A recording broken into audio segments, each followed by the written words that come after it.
نفعل كل ما في وسعنا وسنقوم بأفضل ما لدينا ونتمنى الفوز غدا. Kekuatan timnas Indonesia akhir-akhir ini diremehkan ya oleh mantan pemain Irak yang bernama Ahmad Majid, di mana Ahmad Majid di sini merasa kekuatan timnas Indonesia itu terlalu cupu dan mustahil bagi Irak itu untuk merepotkan dirinya ketika nanti di Piala Asia 2023 mendatang. Nah, adapun faktor yang membuat Ahmad Majid itu berani mengatakan bahwa kekuatan timnas Indonesia itu lemah itu dilihat dari hasil laga di kualifikasi Piala Dunia 2026. Nah, diketahui memang timnas Indonesia sempat babak belur saat bertandang ke markas Irak pada bulan lalu. Dalam laga perdana ronde kedua kualifikasi Piala Dunia, timnas Indonesia itu memang kalah telak melawan Irak di Basra International Stadium. Timnas Indonesia yang tampil tanpa Ivar Jenner dan Marcelino Ferdinand itu dipecundangi Irak dengan skor telak 5-1. Para pemain timnas Indonesia yang biasanya tampil solid dan penuh kejutan pada agenda FIFA Matchday, nah itu nyatanya malah bermain grogi dan demam panggung, yang akhirnya membuat pemain Garuda itu melakukan berbagai kesalahan yang kemudian berujung kekalahan telak. Nah, performa buruk itulah yang akhirnya menjadi bahan Ahmad Majid ketika menilai kekuatan timnas Indonesia. Nah, Ahmad Majid di sini menilai bahwa timnas Indonesia itu belum sepenuhnya bisa mengimbangi permainan Irak di level internasional. Nah, pelatih Irak sendiri pun menilai timnas Indonesia tidak bisa merepotkan negaranya saat keduanya bertemu nanti di Piala Asia 2023 maupun di kualifikasi Piala Dunia 2026 mendatang. Pelatih Irak pun juga menegaskan bahwa tidak boleh terkecoh dengan hasil kemenangan melawan Indonesia dan Vietnam pada bulan lalu, karena mereka itu hanyalah tim dengan kualitas sederhana alias cupu, bukanlah tim yang kuat. Nah, kata pelatih Irak, seharusnya Irak itu bersaing dengan lawan-lawan negara top Asia, bukan seperti Indonesia atau Vietnam. Nah, berdasarkan komentar tersebut, ternyata ya itu tidak hanya kekuatan timnas Indonesia saja yang diremehkan.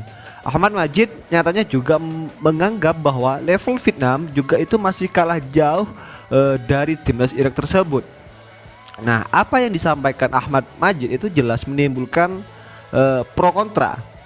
Apalagi apa yang disampaikan Ahmad Majid itu terkesan meremehkan kekuatan lawannya yang bakal dihadapi oleh timnas Irak di Piala Asia 2023 mendatang.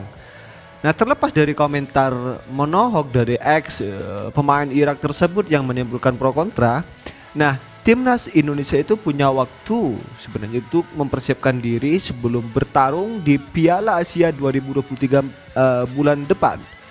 Sintayong selaku pelatih jelas itu dituntut bisa mempersiapkan skuad timnas Indonesia dengan sebaik-baiknya. Karena dua hasil kurang maksimal pada ajang kualifikasi Piala Dunia 2026 bulan lalu itu tentu seharusnya menjadi warning.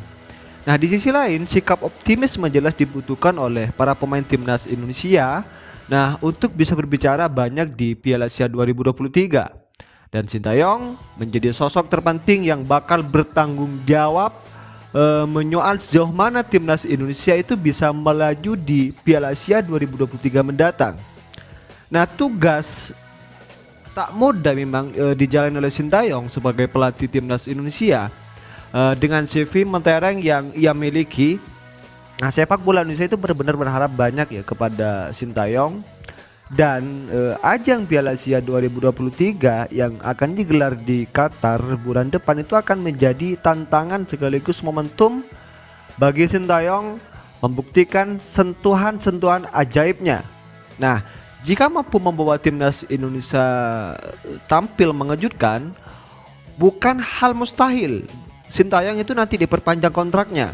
Nah, malah sebaliknya, jika sampai meraih hasil buruk lagi, masa depan Sintayong itu akan banyak dipersoalkan lagi setelah Piala Asia 2023. Selain Irak, timnas Indonesia juga sendiri bergabung bersama Jepang dan ada Vietnam di grup D Piala Asia 2023. Kesempatan bertemu melawan tim raksasa membuat timnas Indonesia itu bakal panen poin jika mampu mengalahkan Jepang, Irak ataupun Vietnam. Nah, sebaliknya grup neraka Piala Asia 2023 juga memungkinkan tim besutan Sintayong babak belur di babak penyisihan grup. Nah, langkah timnas Indonesia itu rawan terhenti pada fase grup ya jika tidak mampu menampilkan performa terbaiknya di Piala Asia 2023 mendatang. So layak dinanti seberapa tinggi Sintayong bisa membawa timnas Indonesia terbang di Piala Asia 2023 mendatang. Ya, seperti apa tanggapan kalian? Tulis di kolom komentar.